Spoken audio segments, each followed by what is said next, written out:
Ils sont en quelle santé, les jeunes Français, maintenant que vous êtes sur Twitch et que vous leur parlez? Ben, pas très bien. Sur Twitch, justement, il y a un moment déjà, j'ai fait une émission... alors je fais toujours des jeux de mots tout pourris avec mon nom de famille. Donc, le matin, c'est la matinée Étienne. Quand je reçois quelqu'un, c'est la rencontre Étienne. On n'a pas voulu insister là-dessus, mais vous y êtes allé.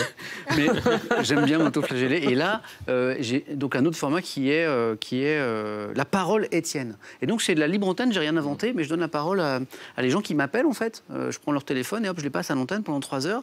Et le premier numéro, c'était sur le malaise étudiant. Parce que je lisais les journaux, et puis et je voyais rien. Je veux dire, on ne s'intéressait pas aux étudiants, alors que moi, j'entendais, je voyais bien autour de moi que ça allait pas du tout, quoi.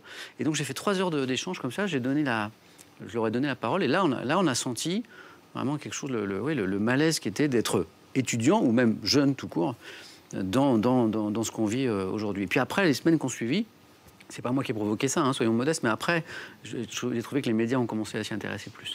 Pourquoi est-ce que le service public n'arrive pas à être autant au contact des jeunes? Parce qu'un stream, c'est facile, entre guillemets. Il n'y a pas de cadre éditorial. C'est-à-dire que sur Twitch, il n'y a pas de règles. La seule règle, c'est moi. Autant dire qu'il n'y en a pas, parce que dans ma tête, ça va un peu dans tous les sens. Et tous les filtres que je mets à l'antenne, sur France Info, sur Question pour un champion, il y a un peu de moi, mais il y a des filtres aussi, bien sûr, parce que je suis là en mission pour faire un produit d'info, de divertissement. Mais en fait, la question sous-jacente, c'est qu'est-ce que vous faites encore à la télé?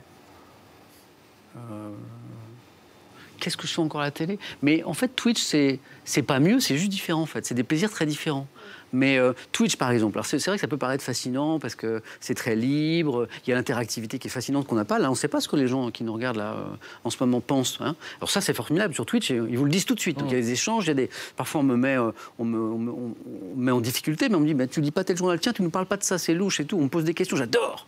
Donc il y a des échanges, ça on n'a pas. Mais sur Question pour un champion, je touche 1 million à 2 millions de personnes.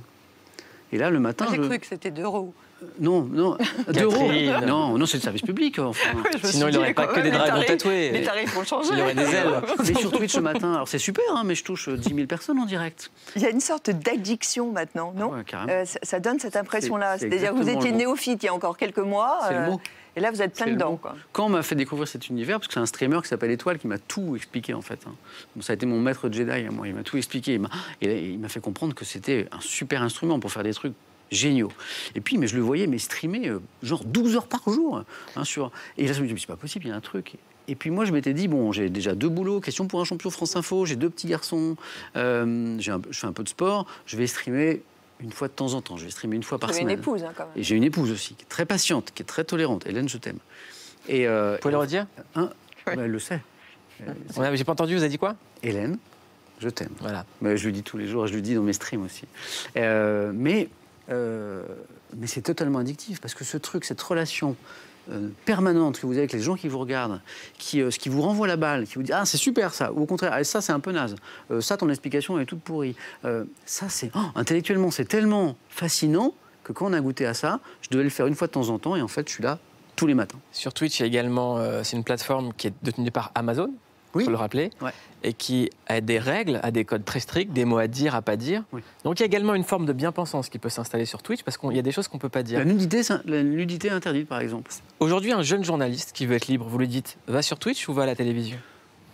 Fais les deux, parce que c'est pas les mêmes plaisirs. Et c'est pas les mêmes libertés. En fait, vous avez raison. C'est-à-dire que Twitch, qui peut paraître un endroit totalement libre, il y a des trucs super... Par exemple, un jour, j'ai voulu montrer...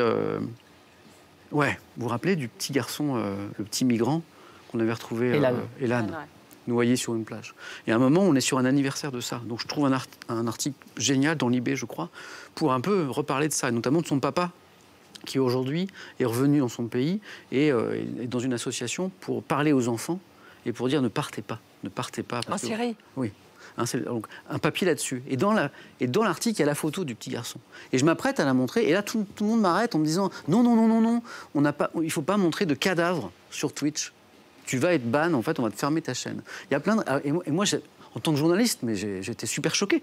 Je ne peux pas évoquer la mémoire de ce petit garçon. Et j'ai même échangé avec Twitch France à ce propos, et en me disant, et ils étaient un peu désolés, ils me disent oui, c'est des règles américaines en fait. Et c'est une règle absolue, donc on essaye de faire changer les règles en expliquant qu'il y a des journalistes maintenant qui viennent sur Twitch. Voilà. Ça part d'une bonne intention, hein.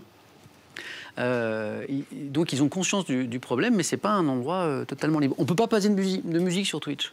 En raison des droits d'auteur, c'est DMCA, c'est la règle aux États-Unis. Pourtant, Jeff Bezos, ça a les moyens. Voilà.